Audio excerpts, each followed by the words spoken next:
হামাসকে অস্ত্র সমর্পণ এবং গাজায় আন্তর্জাতিক বাহিনী মোতায়েনের আহ্বান জানিয়েছেন ফিলিস্তিনের প্রেসিডেন্ট মাহমুদ আব্বাস। এক চিঠির বরাতে মঙ্গলবার ফ্রান্সের পক্ষ থেকে এমন তথ্য জানানো হয়েছে।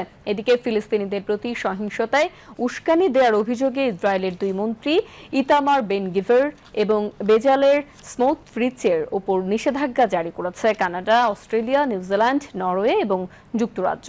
অন্যদিকে গাজায় ইসরায়েলি হামলা চলছে। বিগত 24 ঘন্টায় ইসরায়েলি হামলায় মারা গিয়েছে 78 জন নিরীহ ফিলিস্তিনি। দর্শক, বিস্তারিত দেখুন ডেস্ক রিপোর্টে।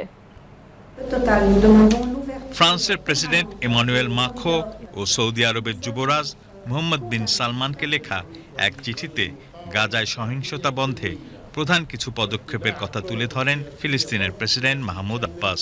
তিনি মনে করেন এই পদক্ষেপগুলো নেওয়া হলে যুদ্ধ বন্ধ হবে এবং মধ্যপ্রাচ্যে শান্তি ফিরবে।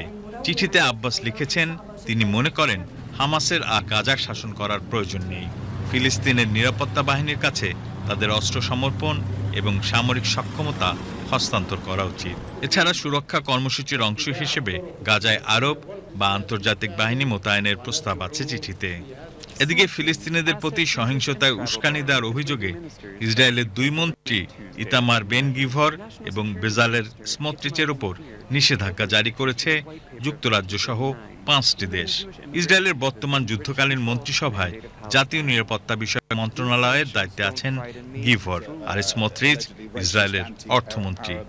এক যৌথ বিবৃতিতে কানাডা, অস্ট্রেলিয়া, নিউজিল্যান্ড, যুক্তরাজ্য ও নরওয়ের পক্ষ থেকে বলা হয়েছে, দুজনের বিরুদ্ধে পশ্চিম তীর অঞ্চলে সহিংসতায় উস্কানি দেওয়া এবং ফিলিস্তিনিদের মানবাধিকারের গুরুতর অবমাননার অভিযোগ রয়েছে,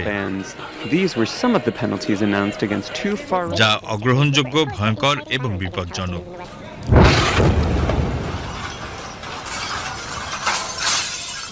অন্যদিকে থেমে নেই গাজায় ইসরায়েলি হামলা। বিগত 24 ঘন্টায় গাজায় মারা গিয়েছেন অনেক নিরীহ ফিলিস্তিনি।